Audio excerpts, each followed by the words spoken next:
பாலும் தெளிதேனும் பாகும் பருப்பும் இவை நான்கும் கலந்துனக்கு நான் தருவேன். கோலம் செய் துங்கக் கரிமுகத்து தூமணியே, நீ எனக்கு சங்கத்தமிழ் மூன்றும் தா. மாணிக்கவாசக பெருந்தகை திருச்சதகத்தில் கைம்மாறு கொடுத்தலை பற்றி தொடர்ந்து பாடுகிறார். மேலை வானவரும் அறியாதது ஓர் கோலமே, என்னை ஆண்ட கூத்தனே, ஞாலமே, விசும்பே, இவை வந்து போம் காலமே, உன்னை என்று கொல் காண்பதே அப்படின்னு பாடுறார். மேலை வானவரும் அப்படின்னா மேன்மை தங்கிய தேவர்களும், கோலமே அப்படின்னா திருவுருவமே, ஞாலம் அப்படின்னா பூமி, விசும்பு அப்படின்னா வானம்.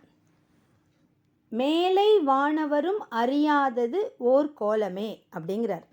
ரொம்ப மேலான பதவிகள் இருக்காங்க வானவர்கள், விண்ணவர்கள்லாம். அவர்கள் யார்? தேவர்கள்.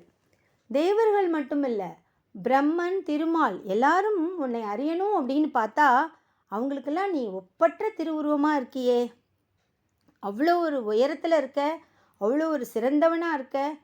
ஒரு முறை இந்திரன் முதலிய தேவர்கள்லாம் அசுரர்களை வென்ற இருமாப்பில் இருந்தாங்களாம். சிவனோடு உதவி கொண்டு தான், அருளோடு தான் அவங்க ஜெயிச்சிருக்காங்க. ஆனால் சிவனையே மறந்துட்டாங்களாம். அப்போ சிவபெருமான் ஒரு யக்ஷன் வடிவத்தில் தோன்றினாராம். தேவேந்திரனுடைய இந்திரலோகத்துக்கு வந்து தேவேந்திரன் பேரவையில் ஒரு சிம்மாசனத்தில் உட்கார்ந்துருந்தாராம். அதை விட ஒரு உயர்ந்த ஆசனம் ஒன்றில் போய் உட்கார்ந்துட்டாராம். அப்போ இந்திரனுக்கு வந்து அவரோட உருவமே தெரியலையாம். யாரோ ஒருத்தவங்க உயரமாக இங்கே வந்து நம்மளோட ஒரு பெரிய சிம்மாசனத்தில் உட்கார்ந்துருக்காங்கன்னு தெரியுதே தவிர இவர் யார் என்று அவரால் அறியவே முடியலையாம். உடனே அவர் யக்ஷன் வடிவில் வந்திருக்காரு. இவர் என்ன பண்ணியிருக்காரு, தேவேந்திரன் அக்னி பகவானை கூப்பிடுறாரு. கூப்பிட்டு இது யாருன்னு கண்டுபிடிச்சி சொல்லு அப்படின்னோடனே அக்னி வர்றாரு பக்கத்தில். நான் வந்து உன்னை என்ன செய்ய போகிறேன் பாருன்னு. அப்போ யக்ஷன் கேட்டாராம், நீ யார், உன்னுடைய அருமை பெருமையெல்லாம் சொல்லு அப்படின்னோடனே அக்னி ரொம்ப பெருசாக லிஸ்ட்டை சொல்லிச்சான் தான் யாருன்னு. எல்லாத்தையும் கேட்டு முடிச்சுட்டு யக்ஷன் சொன்னாராம், ஒரு துரும்பை கிள்ளி பக்கத்தில் போட்டு, இந்த பார் உன் எதிரில் ஒரு துரும்பை போட்டிருக்கேன், நீ எவ்வளோ பெரிய ஆற்றல், சிறப்பு, பெருமையெல்லாம் சொல்லிக்கிட்டு இருந்தியே, எதை இந்த துரும்பை நீ சாம்பலாக்கிடு பார்க்கலாம், பஸ்பமாக்கிடு அப்படின்னாராம்.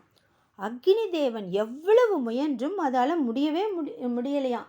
அக்னி அப்படியே வெட்கி நாணி தலை குனிந்து போயிட்டாராம். இந்திரன் கிட்ட போய் சொல்கிறாராம், இந்த மாதிரி தேவர்களே, இந்திரனே, அந்த யட்சன் பெருமையை என்னன்னு சொல்லுவேன் அப்படின்னு வியந்து போயிட்டாராம். அப்படியா, நானே வரேன் அப்படின்னு தேவேந்திரன் வந்தாராம். யட்சன் வந்து யார் அப்படின்னு கண்டுபிடிக்கிறதுக்குள்ளே தேவேந்திரன் மறைஞ்சே போயிட்டாராம். தேவேந்திரனுக்கு காட்சி அளிக்காமல் சிவபெருமான் மறைஞ்சே போயிட்டாராம். ஐயோ, எனக்கு யாரோ வந்து மறைஞ்சு போயிட்டாங்களே அப்படின்னு திகைச்சு நிற்கும்போது உமையம்மை ரொம்ப இறக்கப்பட்டு விண்ணில் தோன்றி அந்த இந்திரனுக்கு காட்சி கொடுத்து, இந்த யட்சன் யார் அப்படின்னு கேட்டானா இந்திரன். அம்மை சொன்னாங்களாம், இவரே என் பதி, இவர்தான் சிவபெருமான், உங்களோட வாழ்வு அனைத்துக்கும் இவர்தான் பரம காரணர் அப்படின்னு உபதேசம் செஞ்சாங்களாம் பார்வதி தாய். அந்த உபதேச முறையில் நின்று இந்திரன் வந்து யக்ஷமூர்த்தியான பேரொளி பிழம்பை அறிந்து வழிபட்டு உயிர்ந்தான் அப்படின்னு வரலாறு சொல்லுது. இந்த கதை வந்து சாம வேதத்தை சார்ந்ததான கேனோ உபநிடதத்தில் இருக்குது ஒரு வரலாறாக அப்படின்னு சொல்கிறாங்க. இதை தான் அவர் இங்கே சொல்கிறாரு. இந்த மாதிரி தேவர்கள் கூட காண முடியாத ஒரு கோலமாயிற்றே நீ, அப்படிப்பட்டவன் என்ன பண்ண? மேலை வானவரும் அறியாதது ஒரு கோலமே, தேவர்களும் இந்திரனும் திருமாலும் பிரம்மனும் கண்டுபிடிக்க முடியாத ஒரு உருவம் நீ. அப்படி பண்ணவன் என்ன செஞ்ச? என்னை ஆட்கொண்ட கூத்தனே, நீ என்ன தெரியுமா பண்ண? நான் வந்து ஒரு சாதாரண மாணவன் மாதிரி இருந்தேன். அதுவும் எதுவும் தெரியாத மாணவனாக இருந்தேன். நான் இன்டெலிஜென்ட்டாக கூட இல்லை, ஒன்றும் தெரியாத மாணாக்கனாக நான் இருந்தேன். நீ என்ன தெரியுமா பண்ண? என்னுடைய அறியாமையை விளக்கணும்னு ஆச்சாரியான் போல நேராக வந்த. ஒரு அழகான உருவத் திருமேனி தாங்கி வந்தாய். அப்படி வந்து என்னை ஆட்கொண்டாயே தில்லை கூத்தனே அப்படின்னு கருணை பெருகிய அன்பினால் உருகி சொல்கிறார். ஞாலமே, விசும்பே, இவை வந்து வந்து போம் அப்படின்னா, ஞாலம்னா பூமி, விசும்புனா வானம். இங்கே வானமும் பூமியும் சொல்லியிருந்தாலும் ஐம்பூதங்களை தான் அது குறிக்குது. ஐம்பூதங்களும் ஒன்று ஒன்றா வந்துச்சே, உன்னால தானே அதெல்லாம் ஒன்று ஒன்றா வந்தது, விரிவடைஞ்சது. விரிவடைந்த அனைத்தும் என்னாச்சு? ஒரு நேரத்தில் கொஞ்சம் கொஞ்சமாக ஒன்று ஒன்றா ஒடுங்கி போச்சு. இதற்கு காரணம் யாரு?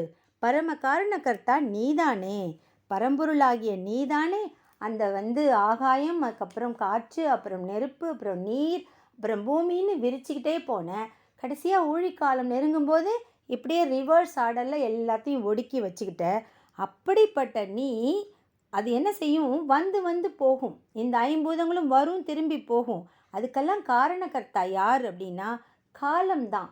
அப்போ அந்த காலத்தை தன் கண்ட்ரோலில் வச்சுருக்கிறது யாருன்னா நீதான். காலமாகிய இறைவனே நீதான் அதுக்கு காரணம், எல்லாமே நீதான் அப்படின்னு சொல்கிறார். காலமாகிய கடவுளே, நீ மண் முதல் விண்முடிய நிறைய வந்துட்டு போகுது, அது எல்லாம் நீதான். ஐம்பூதங்களும் நீதான். அவை தோன்றி மறைவதற்கான கால வடிவான கடவுளே அப்படின்னு விழிக்கிறார். அப்படி சொல்லிட்டு என்ன சொல்கிறாரு? காலமே உன்னை என்று கோள் காண்பதே, திரும்ப நான் உன்னை எப்போ பார்க்க போகிறேன்?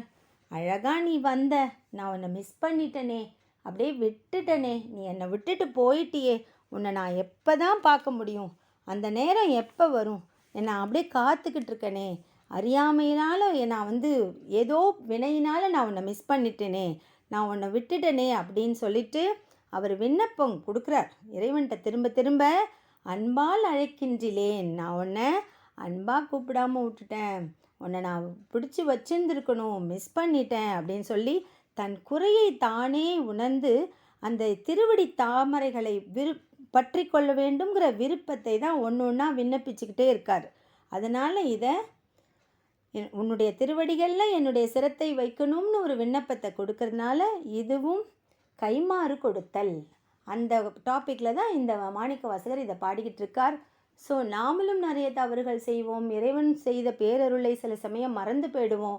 எப்படி மாணிக்க வாசக பெருந்தகை தன்னைத்தானே சுத்திகரிச்சுக்கிட்டே இருந்து கைமாறு திருப்பி செய்யணும், நான் கிராட்டிடியூடோ இருக்கணும்னு சொல்கிறாரோ, அதே மாதிரி நாமும் இறைவன் கொடுத்த எல்லா அருளையும் நினைத்து நினைத்து ஏதேனும் கஷ்டங்கள் வந்தால் கூட அது சவால்கள், இதை தாங்குவதற்கு நமக்கு சக்தி இருக்குது, அதனால தான் இறைவன் நம்மளை சோதிக்கிறார்.